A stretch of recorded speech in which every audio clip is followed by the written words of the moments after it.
Now we get into the really strange stuff.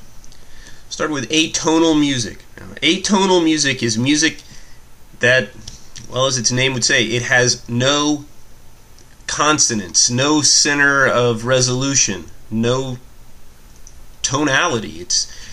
It's hard to say, ooh, this sounds dissonant, because there's really never consonants.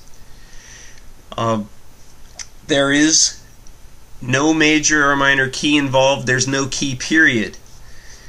But what there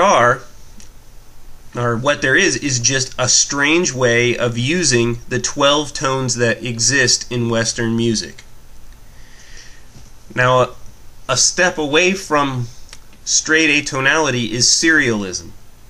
Serialism uses all 12 of the tones, but the idea is you have to use them all up before you can repeat one.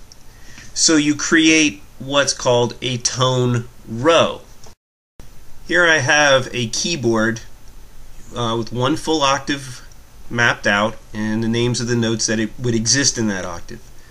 Now, serialism, again, uses all of the 12 notes, but the octave is irrelevant. So you could jump all around in different octaves, but you must use every note by name before you can repeat a note.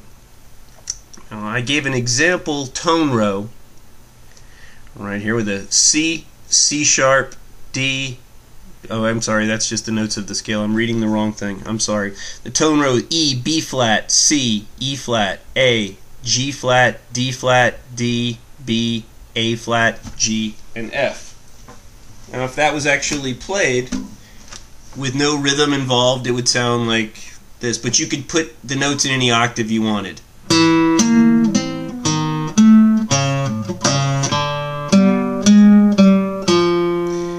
Alright, if we add a little rhythmic stuff to it.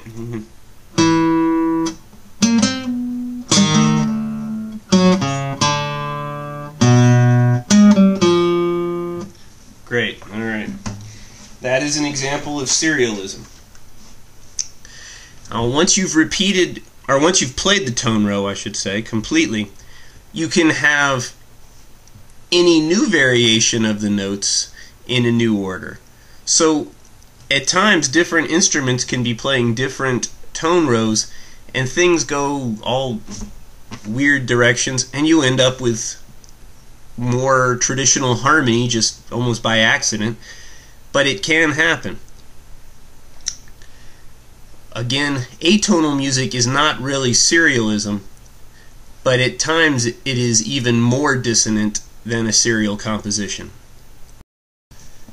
The man best known for using atonal and serialistic composition is Arnold Schoenberg. Schoenberg is like nothing you've ever heard, and honestly, there are times when you understand how someone could become a serial killer when you listen to it. It puts your mind in a very strange place. We're going to listen to two examples of Schoenberg. One will be from his opera, Moses and Aaron, and it is a truly serialistic composition, using 12-tone serialism. His most famous composition is called Pierrot Lunaire, and basically it's about a clown who is stoned or drunk, something like that, from moonbeams. And when you really start reading the poems that it's taken from, it's pretty much like someone is taking angel dust or something.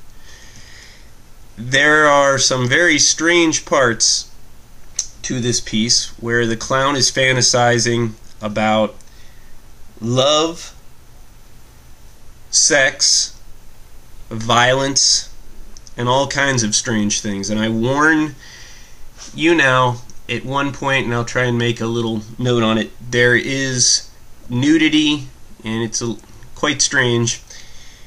I'll make a note under the particular video that's coming up in case you are offended by such things. But hopefully you won't be. It needs to be seen to be understood. You're going to hear a woman who is going to half sing and half talk, kind of like a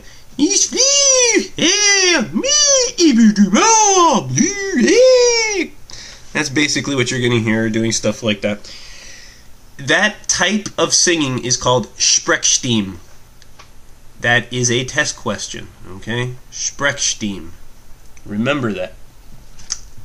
And have fun watching Arnold Schoenberg. It will be something you'll probably never forget. Even if you hate it, you will not forget it.